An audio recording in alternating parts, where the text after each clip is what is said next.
Hello, this is Homa again. Um, this is a demo of Lab 7 for ECE 230 for Dr. Miller. And so what I'm doing here is this is the first lab where I'm majorly using an LCD, a liquid crystal display, which is this green thing over here that I'm pointing to. This is an RGB, red, green, blue LED. It's tricolored, and as you can kind of see, if you look closely, there are 4 different leads out of this LED.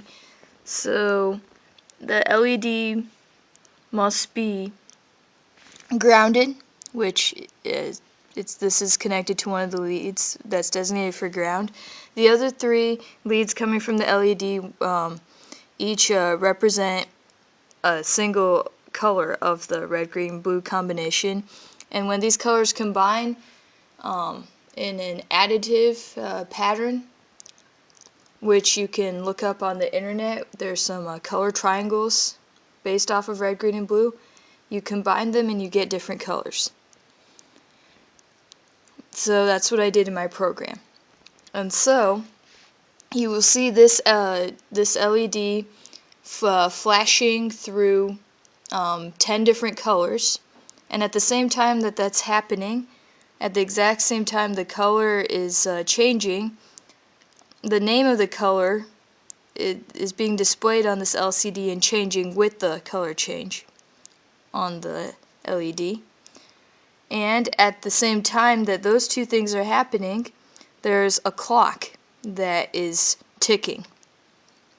And that clock is in the first row, and then color name will be in the second row. And so this is one of the more extensive use of interrupts that I've encountered. And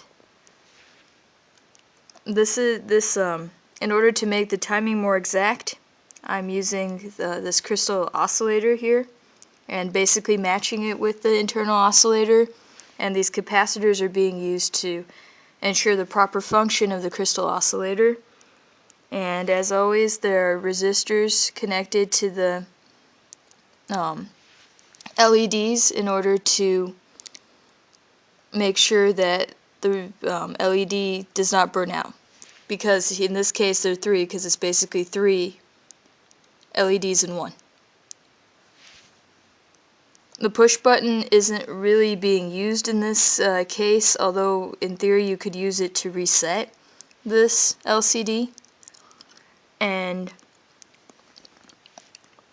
as is evident, you have to wire this LCD properly in order for it to turn on and work properly.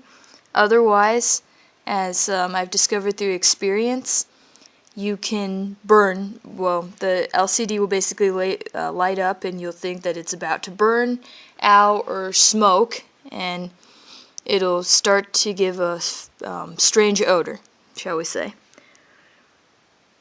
And if you look, you have to make sure it's grounded properly, and it matters which way you attach this LCD to this. Okay, also notice that I moved the debugger to over here in order to make room for the LCD. Okay, let's demo. I'm going to reset my program.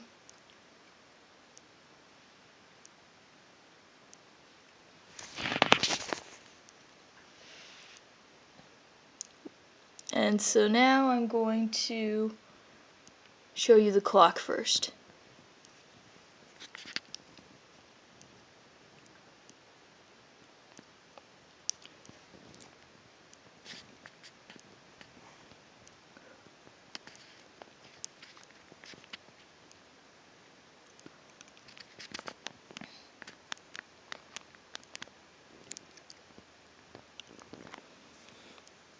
It's hard with the quality of my camera phone to see this, but initially my clock started at 23:59:30 because it's a 24-hour clock, and it just continued to count up by the second. And then the minutes and hours would update accordingly when it became necessary. Now you can see it started over. It's started now back at 00, and then the seconds, kind of as though it were after midnight. And you see in the second row the color continues to change. I'm sorry I couldn't give you a better view.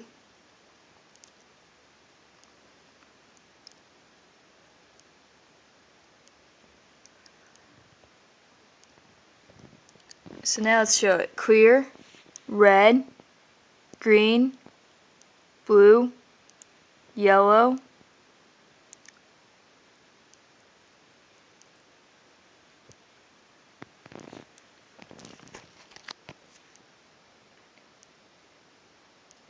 you can see the you can see the colors cycling through and the display going along, but apologies, it's kind of difficult.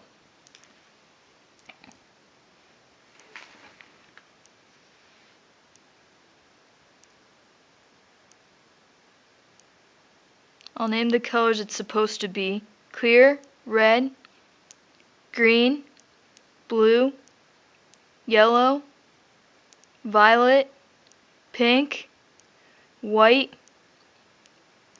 olive, indigo, clear, red, green, blue, yellow, violet, pink, white, olive, indigo, and so on and so forth.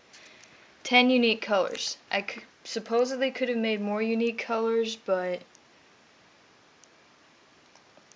it would be hard to distinguish between some of the shades sometimes, and the rule from my professor in this case was that you had to distinguish between shades.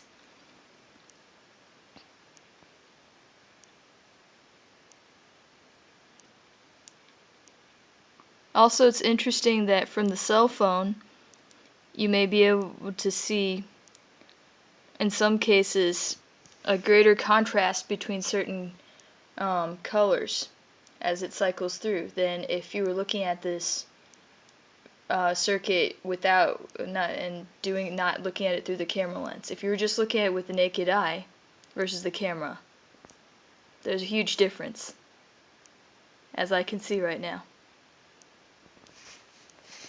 And as is evident, the clock is continuing to count.